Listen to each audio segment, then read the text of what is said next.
Knowing when to use make and when to use do can be difficult. In English, we do a favour, but we make a promise. We make a mess, but we do the cleaning.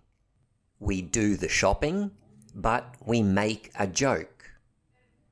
Knowing when to use do and when to use make isn't always easy, but if we can remember a couple of general rules, we'll get it right nearly all the time. Generally speaking, we use do for actions, jobs, and tasks. Do focuses on the process of performing the action. For example, do the laundry, do homework, do the dishes, do a good job, or a poor job, or a great job. Notice that nothing is created in these examples. When we do the laundry, we're performing the task of cleaning clothes, not creating new ones. When we do homework, we're completing the work given to us, not producing something new. When we do the dishes, we're cleaning the dishes, not creating them. Use do to talk about general activities. Let's look at a few examples of this. We could say someone did well at school, meaning they performed well in their studies or activities at school. Their general performance was good. We do the cooking. This refers to the general process of preparing meals. Or perhaps you're tired after work and you don't want to do anything. Again, do is used here to refer to general activities. We would say someone did their best, meaning that they put in their best effort. Whereas do focuses on the process of performing the action, we use make when something is created, produced, or built. That might be producing something tangible, that is, something that can be touched, such as a cake, a piece of furniture, or a greeting card.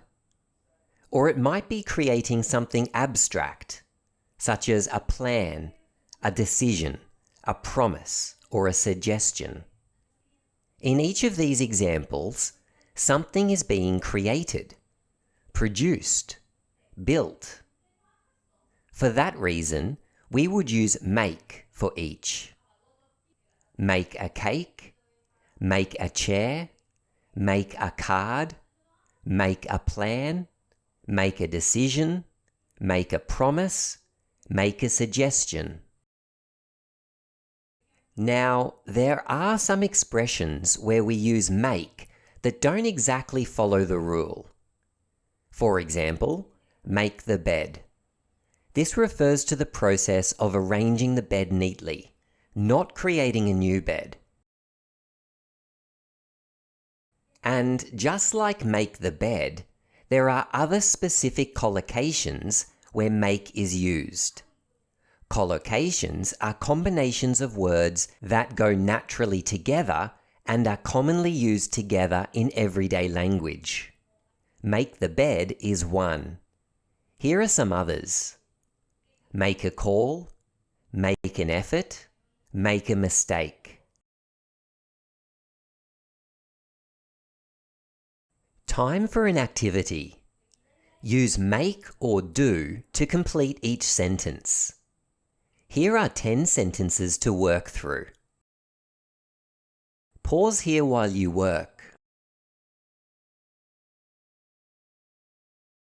Let's see how you went. Number 1. She bought flour so she could make fresh bread for breakfast. We use make because it involves creating something, the bread. Number 2. Let's do some stretches before our workout. We use do because it refers to performing an action or activity, in this case, the act of stretching, rather than creating something new.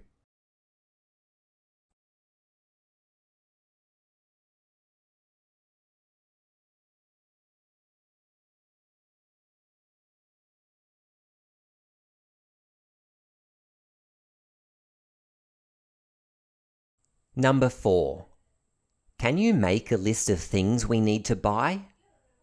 We use make because it involves creating the list by writing down items. Number 5. We need to do the dishes after dinner. We use do because it refers to the action of cleaning the dishes, which is a task. Number 6.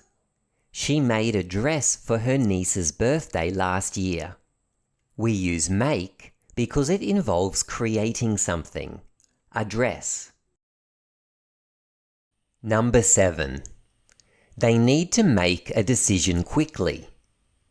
Nothing physical is created, but something abstract is, a decision. Number 8. James called Ryan to make a plan for the weekend. Again, something abstract has been created, an arrangement, a schedule. Number 9. She does exercise every morning to stay healthy. We use do because the sentence refers to the action of exercising. And number 10. She always spends a lot of time doing her hair before going out. We use do because it refers to the task or action of styling her hair. Before we move on to a final activity, let's have a look at a few more collocations with make and do. These are important because they're used often, and not all of them follow the general rules we've learned. Make money, make fun of someone, make time, make friends, make a difference, do damage, do a painting, do a drawing. To finish the lesson, write a few sentences that use make and a few sentences that use do. Here are some ideas for make, and here are some ideas for do. And I'll let you try and work these ones out for yourself. Thanks for following along, and I hope to see you soon for the next lesson.